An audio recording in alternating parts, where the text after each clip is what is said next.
going on, everybody? How y'all doing? It's Milton Spence popping in one more time. We're here for part two. Part two of this interesting discussion is called the State of the Union of the Culture. I'm here with my brother Dion. One more time, this is part two. Dion, man, go ahead and jump in. Talk to us a little bit. Hey, another reintroduction of myself. My name is Dion Span. You can tell I'm currently serving a prison sentence. And I just wanted to reiterate some issues. I also wanted to ask Milk a couple of questions too. But first off, I want to start off with a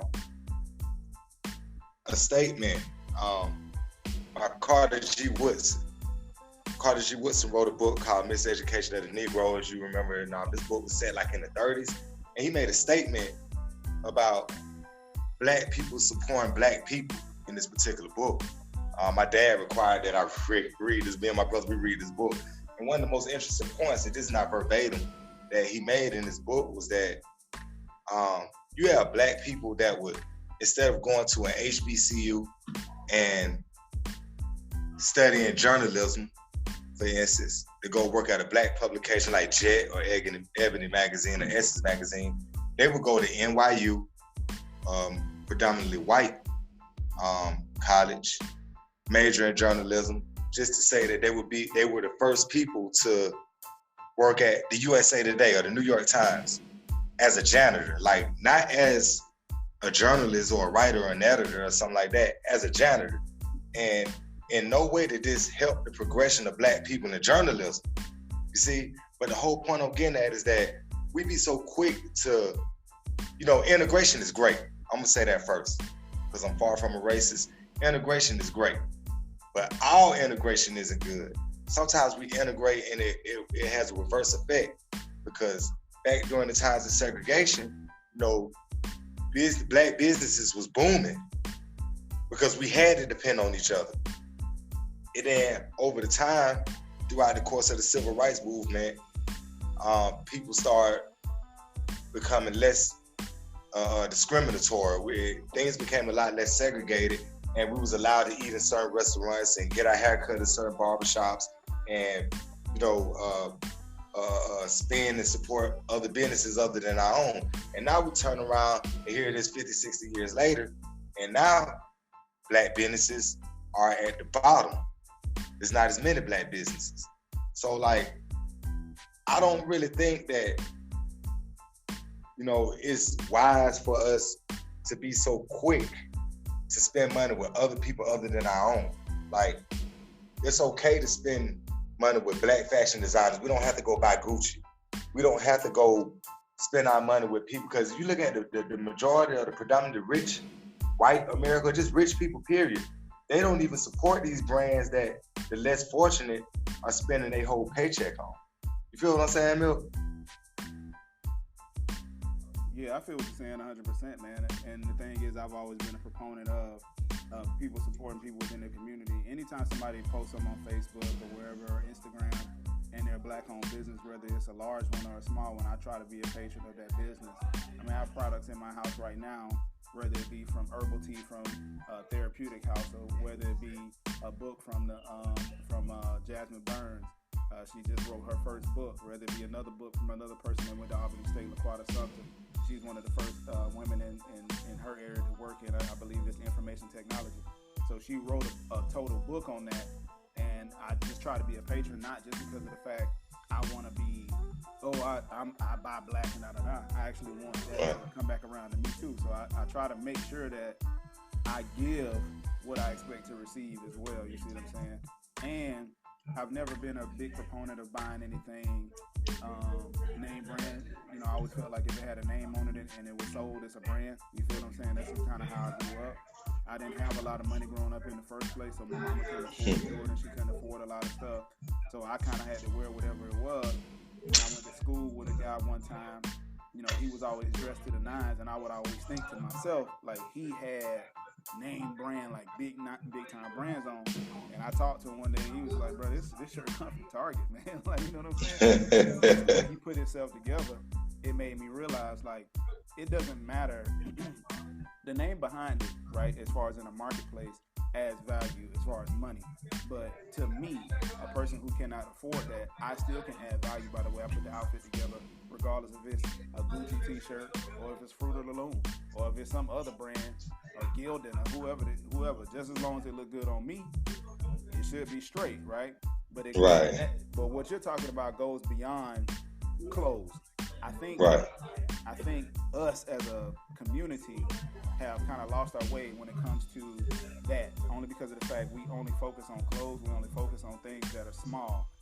You know, if I do a business, and I don't mean this in any type of way, but when I do business with a Jewish person, if I go sit down and I have a contract and I present it to a person who's Jewish, right, and it's just them by themselves, they will not sign with me until they have a Jewish person, lawyer, friend, whoever, overlook the contract first, then give them the okay to sign it. Then when they get the okay to sign it, they go to someone else.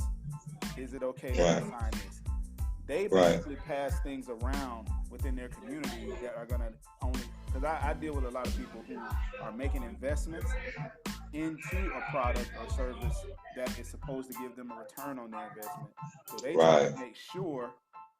But the thing is, bro, if they come to you, you may have a fee. I come to Dion. Dion's got a fee of $200. Anytime he read a contract for me, it's $200. I might get a contract today. That's $200 to Dion every day. But it's coming to you. It's within my community. You're a brother like I'm a brother, so I'm not passing it to another lawyer who his fee may be $200. But he's in a different community, and I'm passing it to him. The fact is, they pass it around to themselves first. And I've seen it firsthand. I've seen it firsthand. And the fact is, if you pay attention to their business structure or their business mindset, I'm not trying to say it's perfect or it's flawless, but they have a mindset that they won't let anybody else put them in any type of poverty or have anybody else put them in any type Exactly, man. You know what? And it's strange you said that because I was having a conversation like this with some brothers last night. And I was like, man, you go to these bigger cities like, we're in Georgia. Like, you travel to like New York, San Francisco. These cities have Little Italies, they have Chinatowns, they have all this. And guess what they do? They go buy all the property in a particular area. And then they put all these businesses and residences in this particular area. Now, if a black person was to try to put up a business in Chinatown, they wouldn't allow us to. You see what I'm saying? We go to Little Italy. If I wanted to open up me a sandwich shop or a spaghetti restaurant in Little Italy, they wouldn't allow me to before first they were allow one of their own. And I think black people have adapted the capitalist mindset where the highest bidder win and not the most qualified person. You see what I'm saying? The most qualified bidder instead of the highest bidder. Like, we willing to take whatever. Like, okay, well, whoever willing to give me the most, I'm finna sell it to them. And then they take this, and then all the revenue they generate out this particular item or article or product or real estate that I sold them does not benefit us in no kind of way. It assists them in keeping us in poverty. And I don't like to make it on a race thing, but it's just the reality of the situation. Like, we like to blame people with our own condition when we kind of created our condition ourselves. We understand the transatlantic slave trade. We understand the presence of white supremacy, but I don't think that is the main goal. Like, okay, we got a whole bunch of white people that's trying to keep black people poor and down. I don't think the goal is white supremacy. I think more is just chasing a dollar. Like, I'm doing the smartest thing to do with my money. You see what I'm saying? And like, I even brought that issue up with the Colin Kaepernick thing. You know, we got into it with a lot of people about this particular issue, man, because I look at it as, you know, he's being stereotypically black. You know, the guy that craves attention. Everybody look at me. Everybody feels sorry for me and my cause. And, you know, when you look at it, he's been relatively quiet for the past 18 months about his cause, you know. And like, okay, let's just do a little history on this. We take a guy like Colin Kaepernick. White mother, black father, got adopted by white parents, raised in a white neighborhood, basically to be a white person. And now you stand up on the national front. That's not to say that his cause isn't worthy, and he's not a worthy person of his cause. But you stand up on the national front and say that you want to protest social and racial injustices.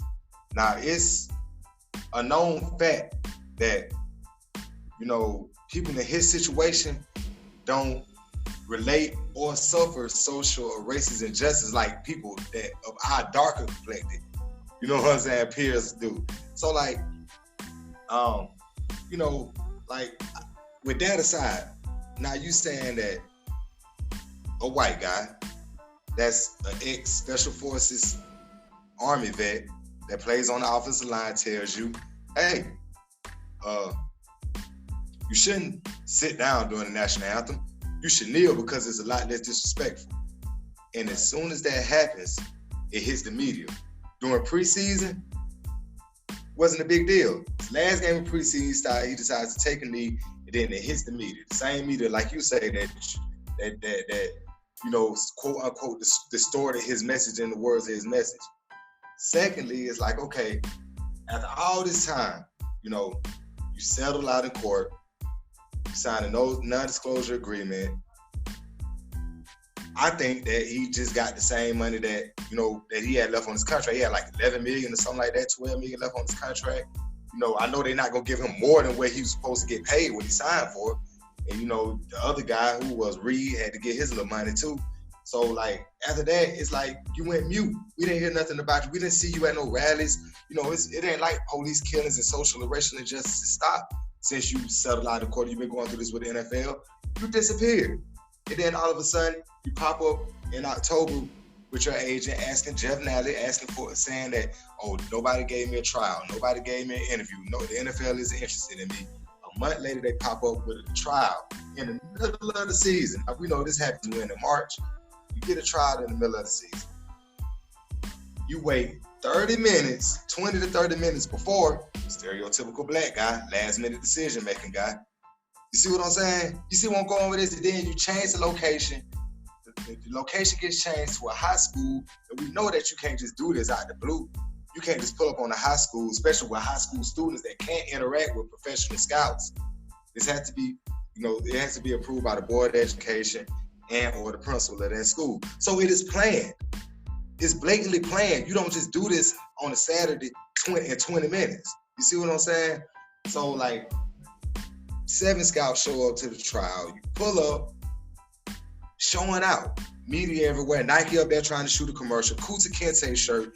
Talking junk to the NFL. And then you play victim just to beg for another chance in March. Like, it's just so stereotypical. Yeah, it just seems so stereotypical. Like, I'm begging. Like, okay, you screaming that, oh, the NFL is modern day slave trade. They treat us like slaves. And this, that, and the other. The owner from the Houston, Texas say, don't let the inmates run the prison. And all this. And you use all these references, you know, but it's like you using our plot and our struggle and capitalizing off of it. But what are you doing? Like, how much of your money? Now, we know that he came up with a little charity event. And he raised a lot of money, like Serena Williams and a whole bunch of celebrities, you know, shot money to him. He raised like a couple of million, $1 million or $2 million towards his cause. But what have you done? You see what I'm saying? Like I don't get it. It like I say, it makes it look like he's just another stereotypical black person, angry black man, want attention, and he wants things so much his way that he even swayed the culture to be, you know, the culture taking the most uneducated, the most emotional approach. Just because we black don't make you right all the time, though. 100%. You know, just because we black doesn't make you right. And just because we share the same skin color doesn't mean I'm always going to agree with you. Like, that was a real prolific statement you made when you put that post up. Like, I agree with it 110,000%, and I've adapted it. And I say it to this, I quote it to this day. But like, it just seems like that we always doing everything to help everybody else and then blame everybody else. The same people who we help and give all our money and beg for help from, but we never help each other. You see what I'm saying? Everything is for them, but it works against us. And it's starting to get to a point where, you know, it's being so counterproductive in our culture that, you know, kids don't want to be, like when we was little, they asked us, what you want to be when you grow up? Milton, I want to be a doctor. I want to be a lawyer. I want to be, you know, everybody just want to be basketball player, football player, rapper. I want to be the plug. Like, we don't want to be anything great no more. We want to be regular people. You know, we don't want to be extraordinary. We don't want to have streets named after us or a holiday named after us like Martin Luther King. We just want to be a whole bunch of people that's just, you know, hey, whatever you got for free, I want. And everything that I don't have is everybody's fault but mine that I don't have it. And I'm trying to figure out how do we remedy that? Well, that's the question I'm asking. How do we remedy that? So I'm gonna dive in on a couple of things real quick. All right. First and foremost, when it comes to Kaepernick, right? We agree on a lot of those points already. The biggest thing with him that I've always said is this, okay? You have Nike that's tied in, all right? When you look at Nike, you look at the CEO of Nike, just say the CEO. Then you look at who Nike sponsors, right? Or you look at who does Nike, their board of directors, who puts money into Nike and Nike puts money back into. Why is Nike the largest? Why are they the sponsor of the uniforms for the NFL? You know, why would they even want to be in on this? As far as activism is concerned. Then I look at what's his name, and I'm gonna tie this together. I look at the Disney company, because the Disney company and Nike do have ties as far as board of directors and things of that nature. Because one of the head people from Nike is a board of director on the Disney company side. Whoa! So then you have the Disney company, which also is a large proponent of Black Lives Matter. When Black Lives Matter starts receiving money from the Disney company, Ness Nitty, I think she calls herself on Twitter, which is Colin Kaepernick's girlfriend, received some high ranking within Black Lives Matter, right? Mm-hmm. Black Lives. Now, how else do you further your message out into the public? This is just something that I maybe thought of. How else do you further your message to the public? You kneel. You protest the very thing that Black Lives Matter is standing for, right? But you do it on a platform as large as the NFL, because you know for a fact, number one, it's going to be seen. When it's talked about, now you don't have a way out. So you have to go through the entire message the entire time. You have to carry it out, but you can do it in such a way to the point where you're not the one who's speaking. Everybody around you is the one who's talking. And now that your message has now been put on a large platform and everybody else is talking about it, all you got to do is be passive aggressive about it and tweet a couple of things here and there. I'm going to put up $1 million of my own money and all of this kind of stuff. I got a charity, I got this, and I'm working on this. I'm like, dude, first and foremost, are you paying taxes on that? Are you giving back to the very community that you say that, you know, is pretty much ostracized? You own a lot of Nikes. You have Nike creating a shoe for you. They created a jersey for you. Why not have somebody else who's a Black-owned company create something for you? Why is it that you have to have a contract with Nike? Why is it that you also have to turn around and have an undisclosed settlement amount on a grievance that owners colluded against you? Why is it that you don't want to sign a waiver and stating that you will not go after them for a collusion anymore because of the fact they're giving you a tryout?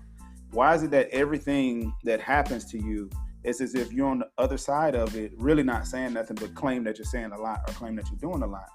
Why is it that on Thanksgiving Day, you're now talking about you're with the indigenous people and all of this kind of stuff? I would challenge him to even understand what indigenous meant, because if he really understood anything about being indigenous, he would understand that indigenous people is also his people, right? The people he's claiming to fight for. Black people were in America before the transatlantic slave trade. And if he really wanted to keep it 100 and really wanted to do some research, he would see that the first people to trade us to America were Arabs. It was not okay. Facts. So if anybody you should probably be mad at, okay, you know, and if you really want to do something, you got to attack something from what it is. For me, it's like this.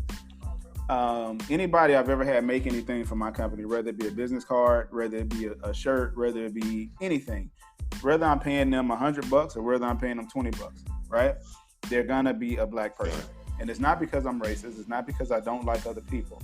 I love everybody, but I'm also very proud to be a Black man. All right.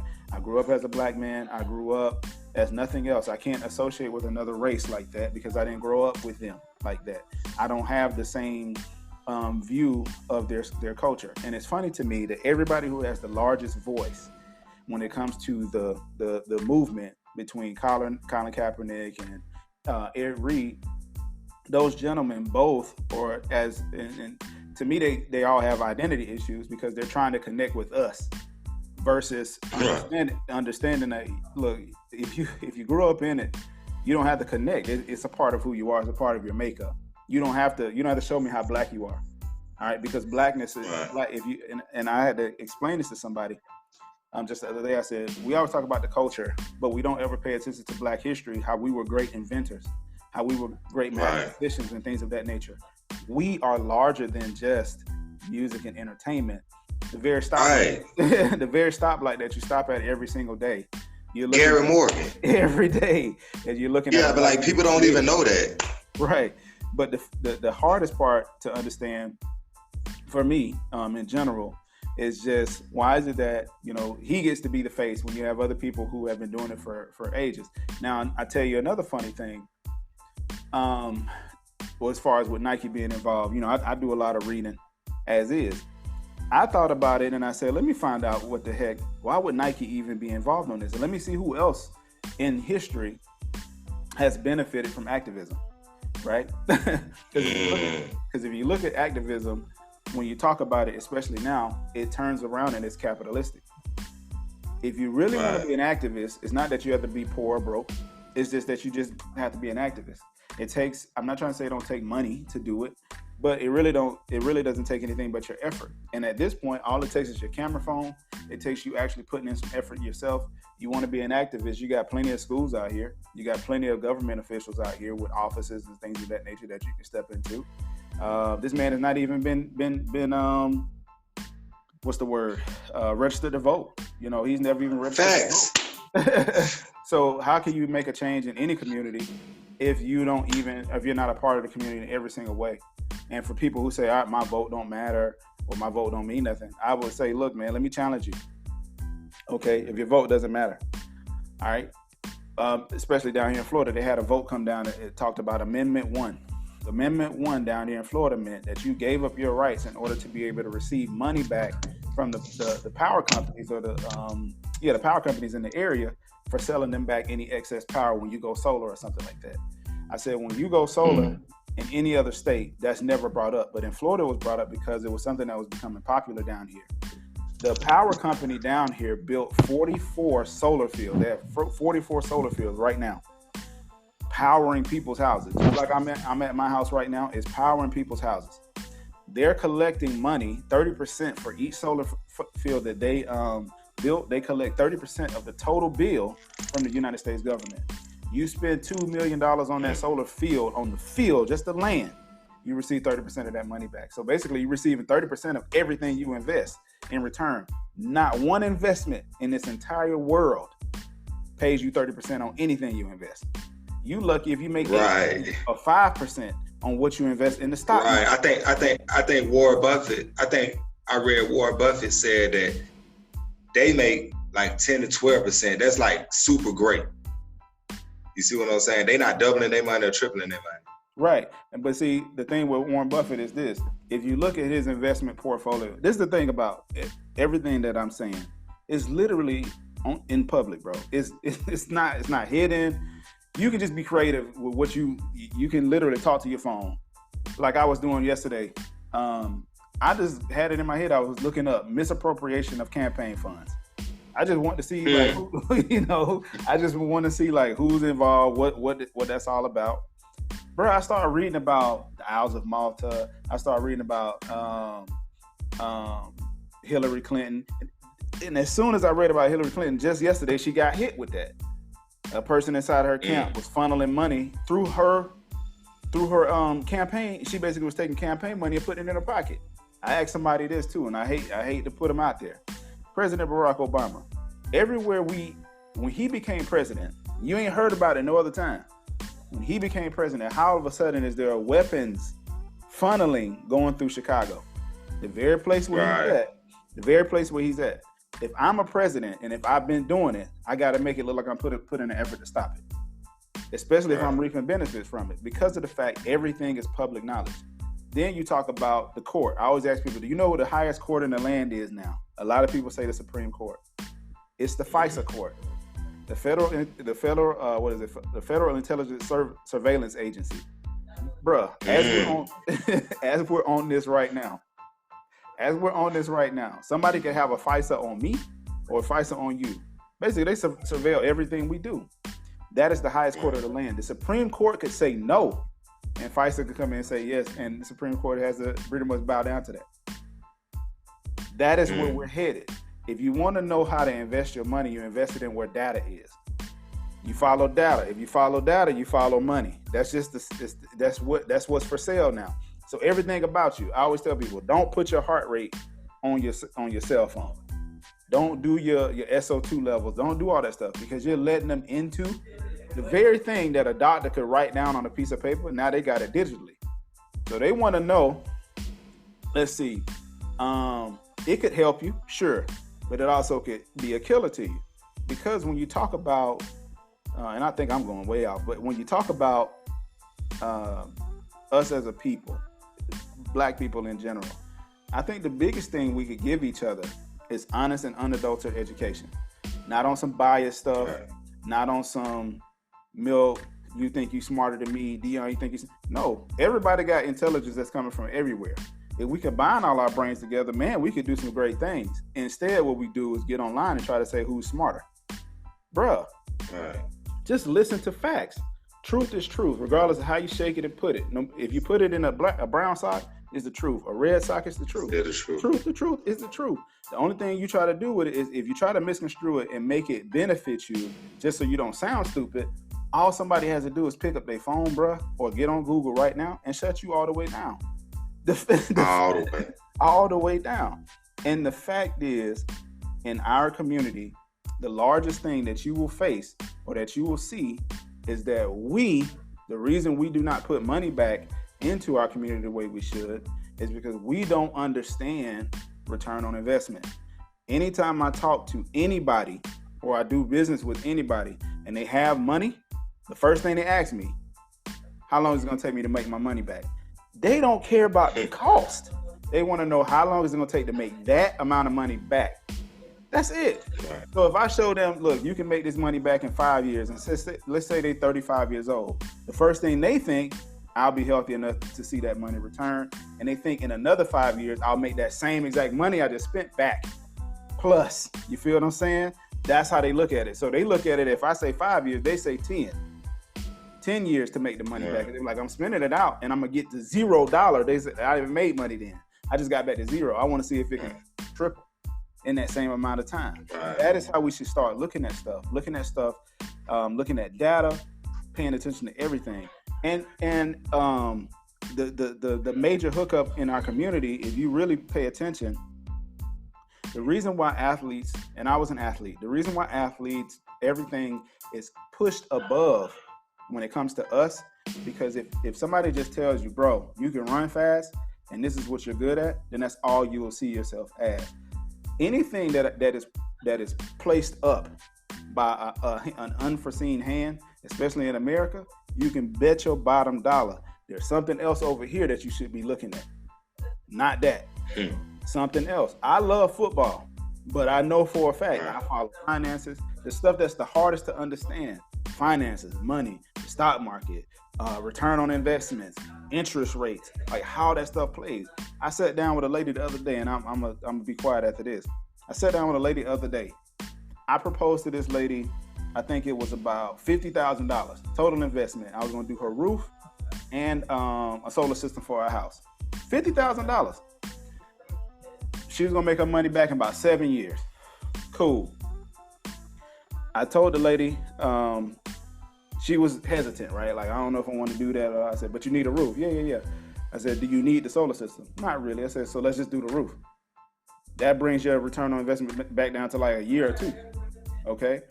So then, so check this out. She starts to clamor about the $25,000, I think it was, in total investment. And I finally stopped. I said, how much did you spend on this property? She was like, $270,000. I said, no. How much did you spend? I said, how long you been in the property? For a year, she said. I said, so how much is your mortgage?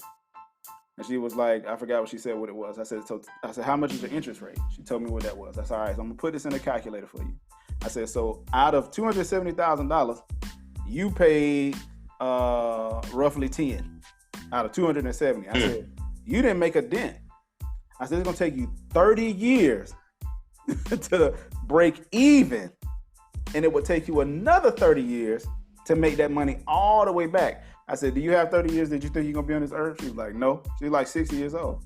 I said, so you're telling me that I'm gonna put something on your house that's gonna not only add value to said property, so you can play with it how you want. You can add value to the property, sell it, make you a good come up off of it, $30,000, $40,000.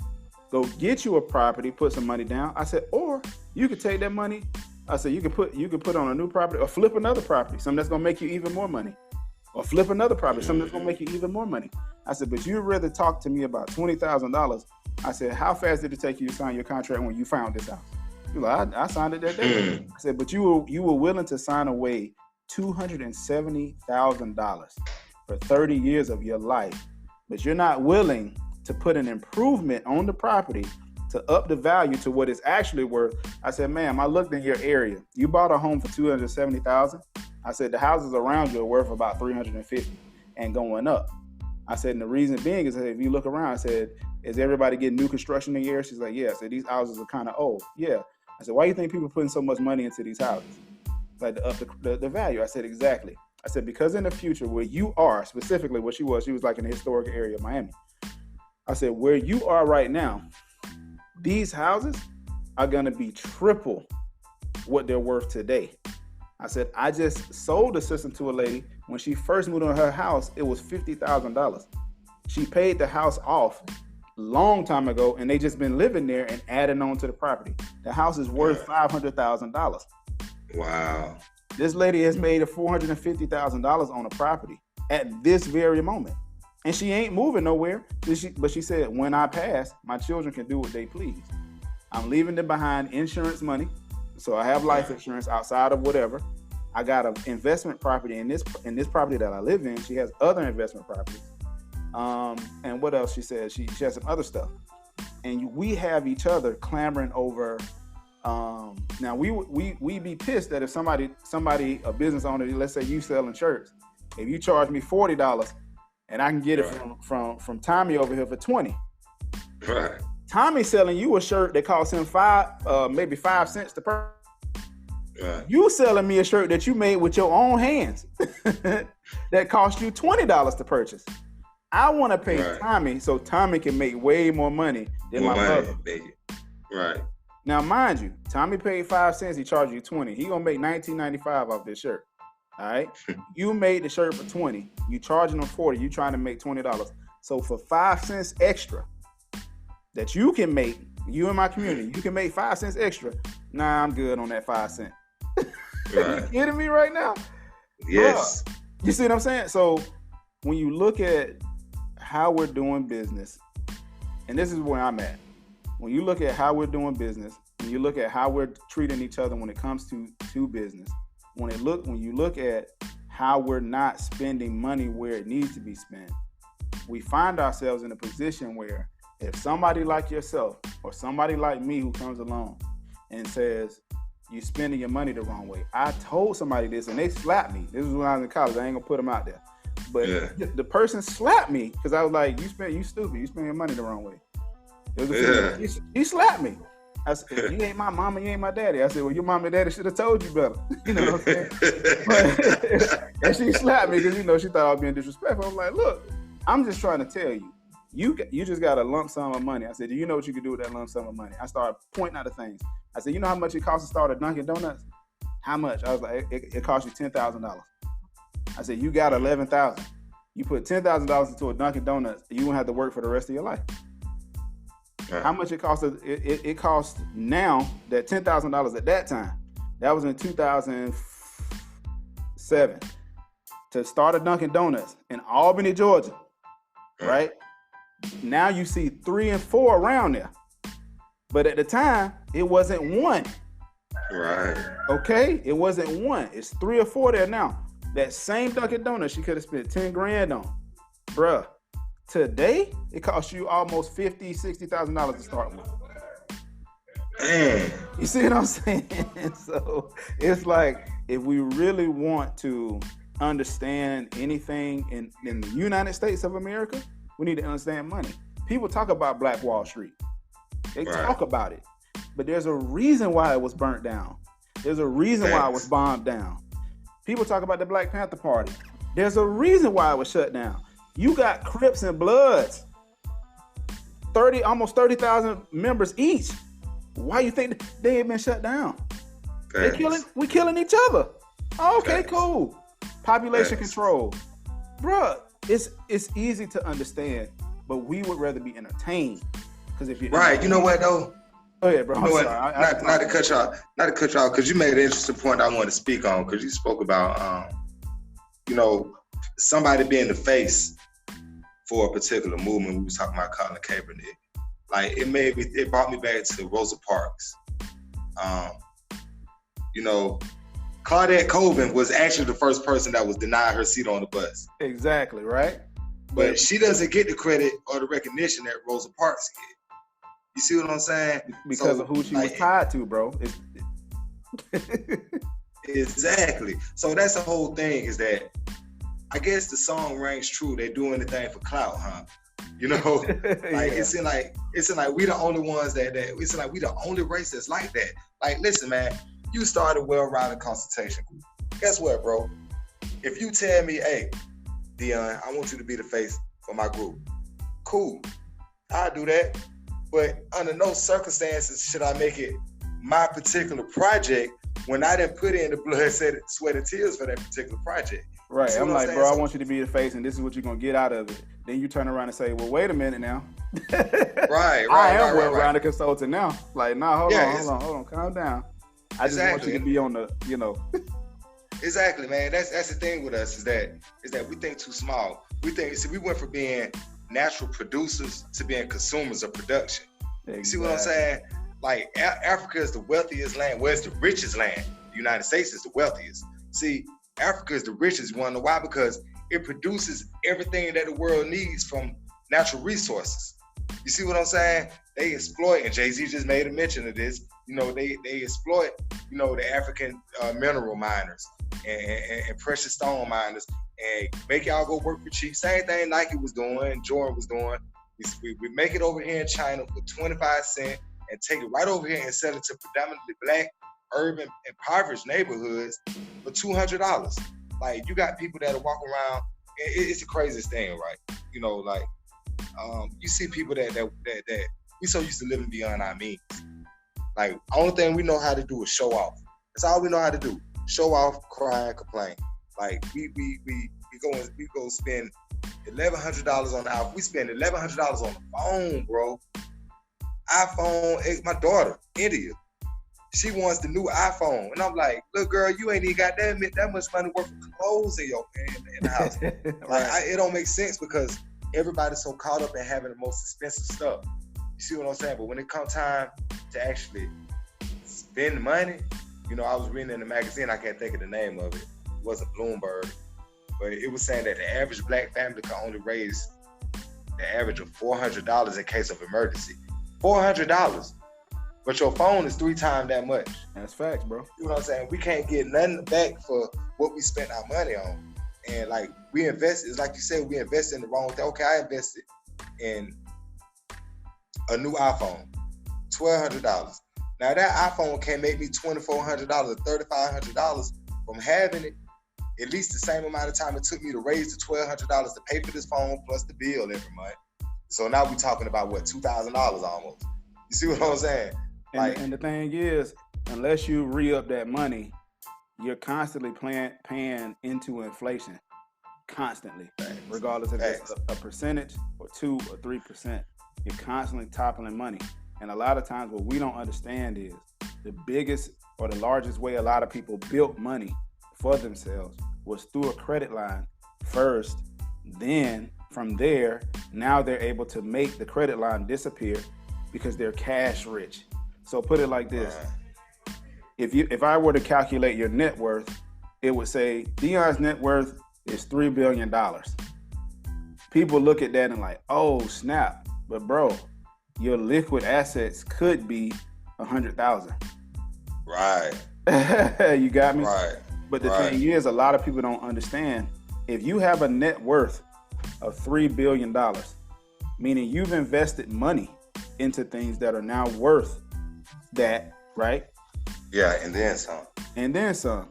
If you go to sell it, depending on your mark that you made on the community, depending on your mark that you have on the culture, if you go to sell a painting that you just had in your house, that you may have bought for $2 million, you could sell it for $8 million and make $6 million, depending on you. Jay-Z said it in his home, just like you bringing him up. He said, I bought a painting, what did he say? I bought a painting of something for $1 million. Now that thing worth $8 million or something like that. He said, bro, it's just a painting.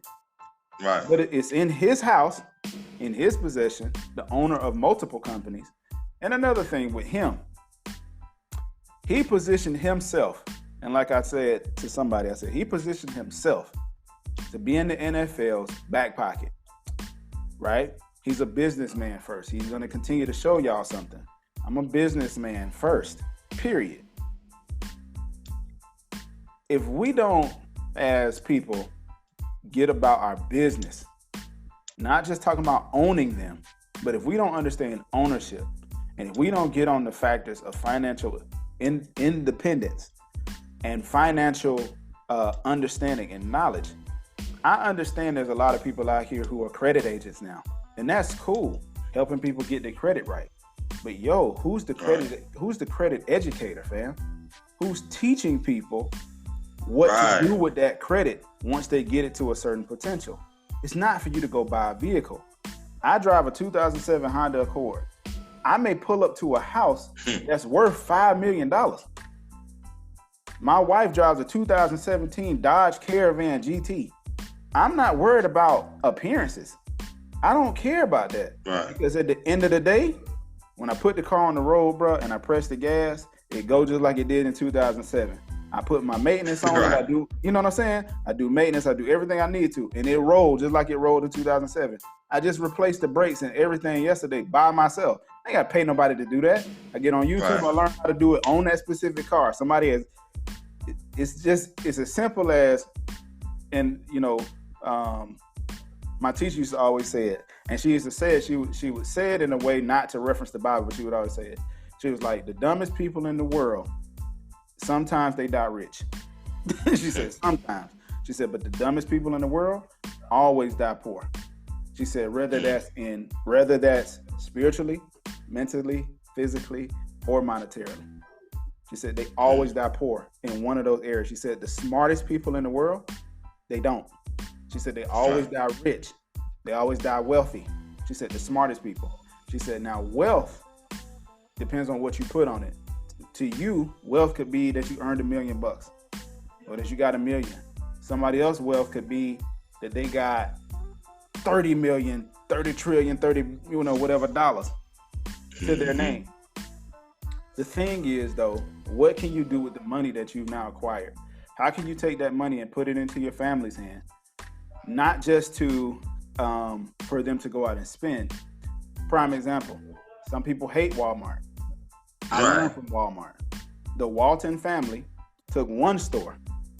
Now you can't go anywhere and not see one. They took one store and they said, all right, Dion, cool. You got a product. I know you bought it for five cents and you're going to sell it for 20 if you sell it on your own. How about you sell it in my store for $10 and I'll take a penny off of everything that you sell, or 2 cents or 3 cents off of everything you sell. You just keep the shirts coming. Right. I'm gonna get everybody in this town, this small town, to come to this store, and we gonna make money, bro. They did that with one store. One now, that's all it took. You did it with one, then all of a sudden, you got Walmarts all over the world. Yeah, they everywhere. All over the world, bro. Same business model. That same shirt that you see in Walmart, you go to the department store, right? That is made, or like say you see a Nike shirt in Walmart. I don't know if that can happen because they have a contract with Russell Athletics now. But let's just say Russell Athletics. when I play sports, you go and you look at a shirt, a Russell Athletics athletic shirt, $20. You go to Walmart, $11. Right. A difference of $9. Right. The shirt was made for the same price. But the fact is, the one that they selling it at over here, they charging them, hey, I'm gonna charge you $2 for every shirt you sell. Walmart over here like, well, nah, I just take it, I take $1.50 for every shirt you sell. Like, say what? Yeah, just $1.50. Right. You gonna keep feeding Walmart? You're like, okay. Right. And if you keep feeding them, all of a sudden, guess what? Walmart making millions, billions of dollars. They literally have more money than some countries. But as a nation, as black people, right? As black people, what we do is say, well, I don't want to start off small. You got to, bruh. My best friend, he was talking to me, and he was like, man, and I was telling him, we were talking just man to man. I was like, yeah, bro, stuff is tough, blah, blah, blah. I said, financially, sometimes I get a little strapped. He was like, but bro, you killing it. I was like, bro, let me teach you something, man. So when you have a business, you have something of your own. You invest money into it. The other things that you have don't stop taking money from you. I said, I have children. I have a wife. I don't think about it. And I when I met Andrea, I told her this. I said, look, I'm the type of guy. You want to get your nails done? Cool. You want to get your feet done? Cool. I said, but I'm not the type of guy that's going to spend money to spoil you or to impress you. I said, I'm not that dude. I said, if you want to get that, you might want to go talk to another guy. I said, because what I'm going to spend money on is stuff that's going to help to not only make me more money. I said, and sometimes, sure, I'll spend money on stuff for enjoyment. I said, but stuff that's going to make me more money and stuff that I know for a fact is sensible. I said, I'm very practical. I'm not cheap. I'm extremely practical, though. If I can get a valuable product for a price, that's valuable to me, or that has value to me, I'm gonna get it. It's as simple as that. I don't have to have. I can wait to Black Friday to go buy the same TV that was priced at $999 or $900 or $1,000 in June. I'll wait. Buy that same exact television that I want for $400 in December. Right. I can wait. I just save myself $500. I put $500. I take that same $500, put it in savings. I take that same. Yeah, $500. We don't want to do that though. We want to be the first with it. You want to get it? Yeah, you want to get it now. Like no, man. Wait. Be patient. get you something that you can. Like I don't have to have it, right? Mm-hmm. Because in my head it was like this. I said, and I asked her straightforward. I said, would you rather have money for things that you want to do? I said, because think about it. Buy a TV, you sitting in the house. You ain't living life, man.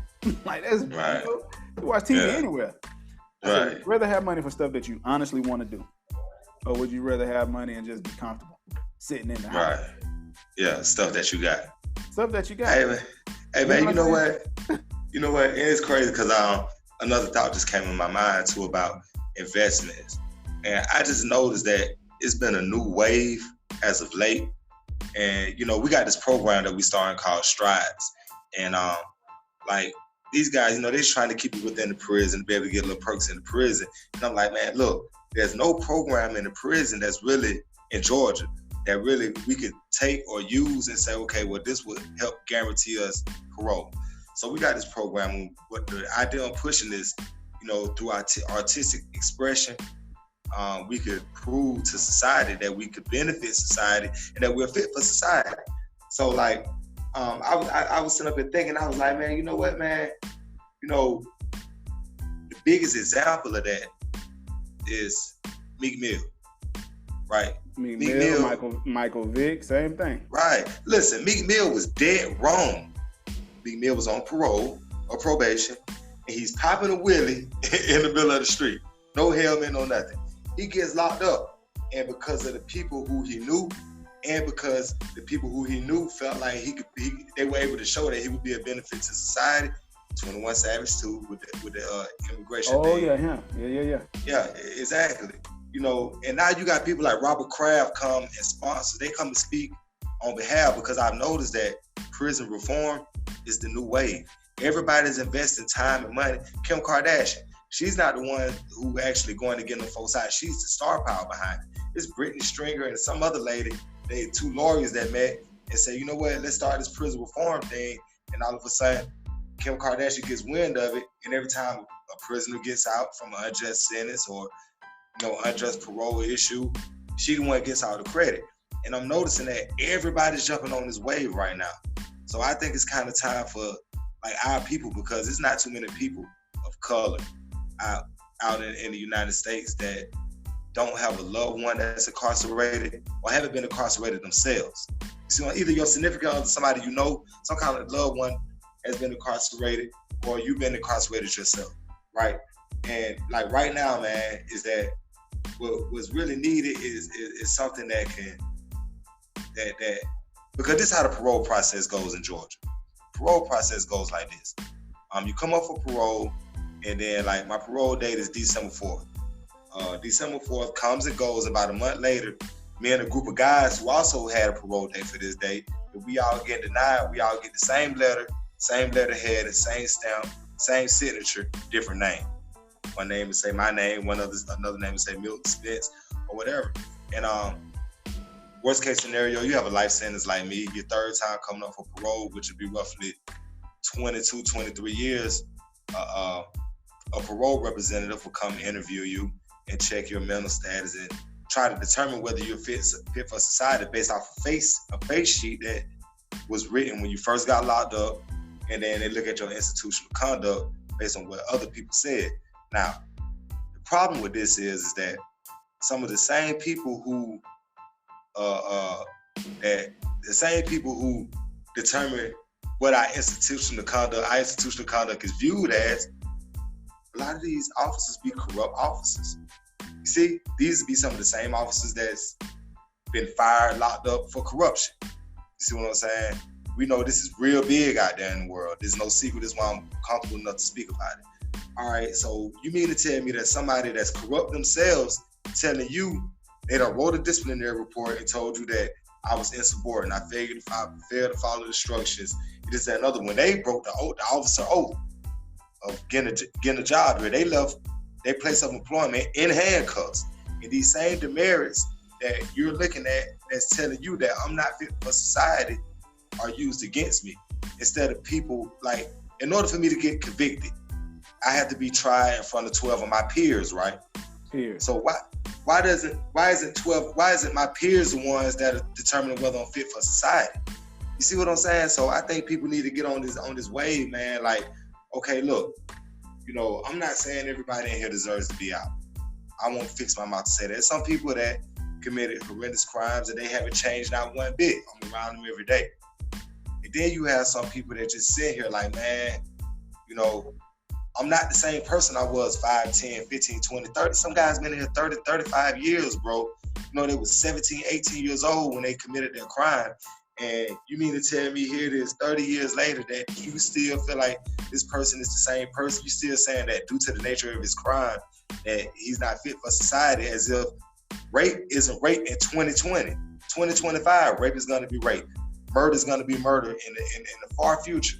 So, like, I've been noticing that it's been a lot of people, though. It's been a lot of billionaires and multi-millionaire, 100 millionaires that's getting in. Like I said, Jay-Z, Kim Kardashian, Robert Kraft. Like, these people are actually jumping up and saying, you know what? I feel like this guy should be home. He shouldn't be locked up. He's been in prison too long. You see what I'm saying? Like, how can we prove that he's fit for society? Because every time he comes up for parole, you deny him parole. You never know who this guy could be. Like, a lot of our great leaders, like Malcolm X came out of prison. He wasn't who he was until he came from prison. You see what I'm saying? A lot of Islamic scholars, they went through prison time. You see what I'm saying? There's a lot of people that are pivotal to our community and pivotal to society today. They actually been through this unfortunate circumstance, and somebody believed in their dreams. Somebody believed in them that was willing to invest or take a risk to say, you know what, I'm gonna take a risk in this person, and I feel like they should be they're fit for society and should be let out. And I don't know about as far as monetary, are they doing it for the money? But I know this is that Robert Kraft probably didn't even know a Meek Mill song until he got locked up. You see what I'm saying? He never even thought about listening to a right. This man, 70, 80 years old, you know, a white guy, old white guy that owns a football team. You see what I'm saying? Like his relationship with hip hop culture, I can't find a connection in it. You see what I'm saying? But for some reason, he was willing to stick his neck out on the knife, like, yeah, I'm finna go talk to whoever I need to talk to or rub elbows with the people who I need to rub elbows with to get this young man out of jail. And why is that? Well, the reason is because down here, he was already, well, I'm not going to say already, as far as what was reported, he was under investigation himself. Right, for the little $40 thing. Exactly. So what better way to position yourself to say that, see, look, just like you're stating, you're in, right? You have people who are on the outside almost looking in a sense, right? And when those people come under investigation, especially if they have power, right? Which we all know that those people are almost constantly under some type of surveillance or some type of investigation. FISA court, bro. Trust me, just look it up. Those people are always under something. Okay? If they have any way of being placed into jail, the same way you're stating to show that you're fit for society, they probably, I don't know for sure, they probably have to show that they're fit to stay in said society, or that they have something to offer. So what they do is say, look, it's just like anybody takes a token Negro. Look, man, look what I did for my Negro over here. Right, I kept him out of jail. Look what I did for this guy, man. I kept him out of jail. Look, I got him out. Look what I stand for. Don't put me in there. You know, right. It was like, don't put me in there. You know, don't put me in there, man. I'm good. You know, I'm not doing nothing bad out here. And the whole while, you have people who are in there who are serving life sentences or who serving sentences, period, who have done less crime or less things than those people. Right. Who have less corruption than those people, who have made one bad choice or one bad decision or a part of one bad moment, and that defined their entire life. The fact of the matter is, we have human beings judging other human beings based upon what? It's not righteousness that we're judging each other upon. Because if you think about it, if God himself can forgive you, who are you as a human being to not forgive someone? For real, man. But that's the problem with the separation of church and state, though, Milk. Like, a lot of us so caught up, you know, with this, I hate to say, brainwashing. Like, that's one of the worst things that society could have did. Like, you know, you take a Muslim country who follows the Sharia law, Islamic law. These are some of the safest places in the world. You go to Mecca, Saudi Arabia, 98% Muslim, not 100% Muslim country. They don't have a high rate of rape or kidnapping and things like that. Like you, and I know you know, my family been in the military. A lot of people in my family been in the military. And we hear accounts like, okay, what's it like staying in Iraq? Or what's it like staying in Iran? Or what's it like staying in Bahrain or Kazakhstan or Afghanistan? And the most they complain about is like the language barrier and it's a little too hot outside. You see what I'm saying? Like, so like, and the reason is because that these are not man-made laws. These laws are not disputed. You see what I'm saying? Everybody pretty much believe in the same thing. And even the ones that don't, they're like, well, even though I don't believe in that, you know, I'm kind of comfortable here. I kind of like being here. You see what I'm saying? I don't have to worry about, you know, the things that I would have to worry about in the United States of America. You feel what I'm saying? But if I go live in the United States of America, the quote-unquote land of the free, home of the brave, everybody feel like it's so cool to stay here because you can eat a double cheeseburger, go to the strip club and ride some 28s on the Chevy.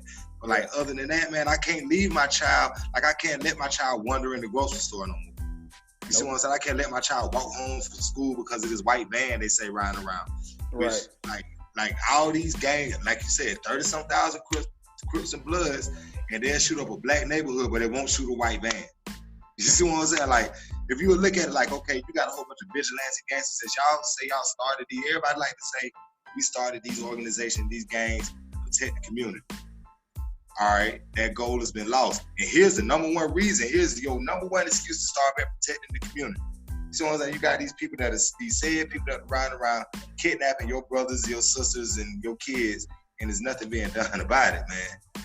But like back to what I was saying is that like, you know, by the separation of church and state, it gives man more option. It gives man more power than man probably really needs when it comes to, you know, dealing with people. You see what I'm saying? This is a man-made law. It's not divine. Like, you can interpret the Constitution one way, and I can interpret the Constitution a whole nother way. Whatever. See what I'm saying? Yeah.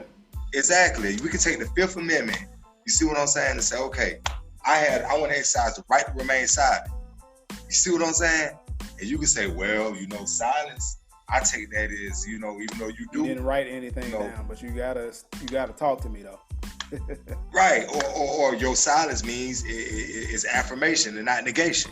Right. You see what I'm saying? Some people feel like if you ask me a question and I don't say nothing, that means I'm guilty. Some people may mean that, well, I'm not gonna talk because I'm not qualified to answer these questions without representation.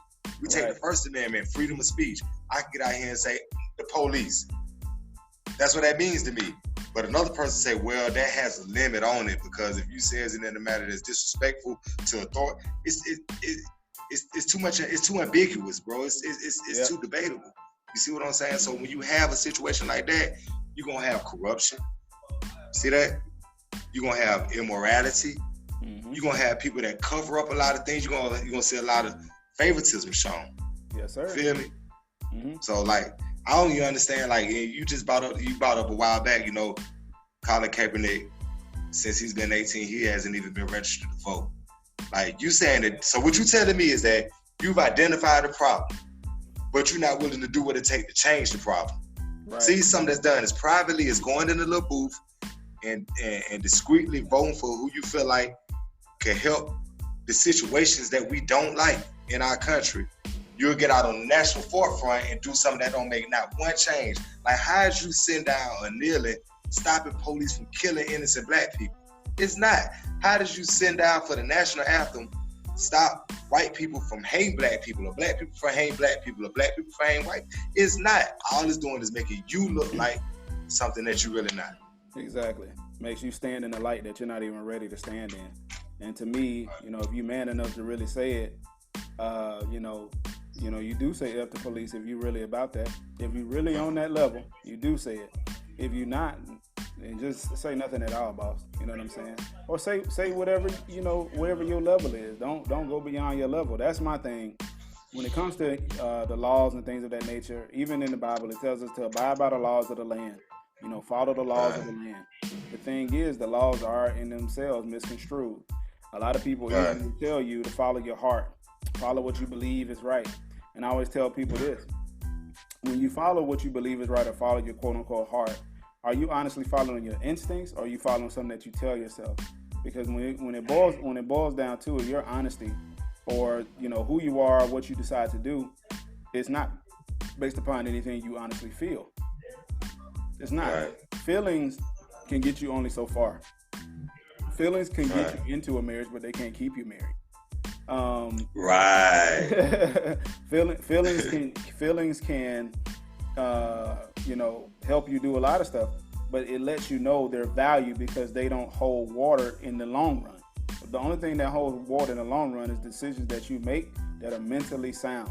You got to take I'm not saying you can't feel, but you got to take the emotion out of it and make sound decisions. I think everybody in this world can benefit from being stable. A lot of people want to be so up and down or so up to the point where they don't ever come down. But then when they do come down, it comes into depression or it comes into anxiety issues, things of that nature. Just be even keel. You know what I'm saying? Sometimes, the thing that would always get me in trouble was that I was honest about everything. I would tell the truth about everything. Regardless if I wanted to say it or not, I would still tell the truth. And that's because of the fact God tells us to tell the truth in love, right? To do everything and to give everybody your whole heart and to do right by people. Now, I would tell the truth to people that I love and tell the truth to people I didn't like. Some people only think that you're supposed to tell the truth to people that you don't like, right? I'm keeping it real, blah, blah, blah. That's just That's just you following your feelings. I don't like you, so I'm gonna just tell you something that's rude. Call it keeping it real. I'm keeping it 100. I'm keeping it gangster. 100. Now the fact to me is this: as you look at everything, when it comes down to prison reform, I believe a lot of people are getting into prison reform because of the fact of the platform it helps them stand on. If you come to a position where now political office is standing on that, right? So you follow the data, follow the money, follow where money is going when it comes to prison. If put it like this, if money invested in prison starts to do this, there's no need to influx in prisoners. Money for prison starts to do this, and you need an influx of prisoners. They always want, you see what I'm saying? So they always want to keep it like this. So you have level playing field. Thank you. So you got a couple of people that'll say, well, okay, how do we balance the books? We got this many prisoners, but yet it's costing us this much money to keep the prisons running and all that. So we need to dump some people out so we can bring that money down, because there's a certain threshold of money that people want to make. That's why I say you got to follow data and really follow it to understand. And that's the real elephant in the room. That's the real elephant in the room, because, you know, you have Barack Obama had his prison reform bill, then you got this thing Donald Trump doing. But this is what people not noticing. When you look at who's getting out, it's only people with crimes with high recidivist rates. See that? The burglars, the drug dealers, the child molesters, they have high recidivist rates. You wonder why? Because they usually get out with a slap on the wrist anyway. But the people who have murder charges and rape charges and things like that, who have to do 20 years or better, they make up like between 1 to 2.5% of the recidivist rate in the United States. These are the ones that's not going to come back and make you those millions and millions of dollars a year. These are the ones that you don't want to let out. These are the ones you set out for no apparent reason when it comes to parole. Like, this guy hasn't been in trouble. Like, I done seen guys, man, that's been in prison and they never been written up. They never had a disciplinary issue. And this is what the parole board says. Their response is you manipulated the system, because there's no way for you to be in this system and not been that guy in some kind of disciplinary trouble. You see what I'm saying? But like, here's this guy that he shows you every sign that he's not fit for society, or he's gonna come back to prison. Not just once, not just twice. And over the course of 16 years, bro, there's some dudes I done seen come back 6, 7 times. And they say it both. I've been locked up 7. I know what I'm doing. I'm chain gang. I've been to chain gang 7, 8 times, 11 times, as if that's something to brag about. That means that you're more comfortable in here than you are out there. You can't get it right out there. That's what it means to me. And they keep letting you out because they know that. Because as soon as they slap them handcuffs on you and you go to jail, the state gets money for that, for housing you. As soon as the grand jury indicts you, they get more money. The court costs, they get more money. To transfer you, to transfer you to the diagnostic prison, that costs more money. They make more money out there. To send you to a state camp, to a work camp, and then they get these guys with these quote unquote low level crimes. These are the guys that do all the work, like some of the contracts. Watch this. You got a prison, a work camp, or a camp like the one I'm at that tells you, hold on a second. People tell you, okay, well, you want to get out 6 months earlier, you still here? Yeah, I'm here. Okay, you want to get out 6 months earlier? Your sound went out, bro. Is it on now? Yeah, you good. Okay, yeah, they tell you, okay, you want to get out 6 months earlier, you go work this outside detail, and you help build this, you help renovate the courthouse or city hall. Now this be a $20 million contract. You see what I'm saying? And instead of paying Milton's construction or renovation service the $20 million to do it, they get some inmates to do it, and the cost of the correction officers we do it for free. We don't even eat hot lunches or hot dinner, hot meals, and they pay the correction officers $30,000. Now right now, they talking about all these budget cuts in Georgia prisons, and they talking about that they're 40 to 50 officers short per camp, per prison. They're 40 to 50 officers short of staff. Now, I'm looking at the average correction officer make about $25,000 to $30,000 a year. You multiply that times 40 or 50, man, you talking about some hundreds of millions of dollars. Where is that money going, bro? Like, okay, you just went and got this whole city hall renovated for $30,000 a year, instead of paying the $20 million that it costs, where is that money going? You see what I'm saying? I hate we have to get cut short, but you got these guys, they got their press schedule. They got to come in. They're supposed to come in at 2:30. But hey, is it cool we have a part 3? Yeah, that's fine with me, bro. Of course. Okay, and one quick thing, man. I want to congratulate you again, man, what you got going on, bro. I'm so proud of you. I'm proud to say that I'm part of this, bro. Like, for real, because like that's the movement we're trying to get started now. Is like, man, some real black excellence that's really beneficial to not just us and our families, but to people that come behind us, bro. Because you know, your today could be my tomorrow, and vice versa. Yep. You could wake up in the same situation, or I could put in the same work that you put in and be in a situation just like yours or one better, man. Yep, man. Well, hey, man. I appreciate you allowing me to, have you on, and I appreciate the words. I'm humbled by that. I'm always just gonna keep grinding, keep my head down, and keep moving, man.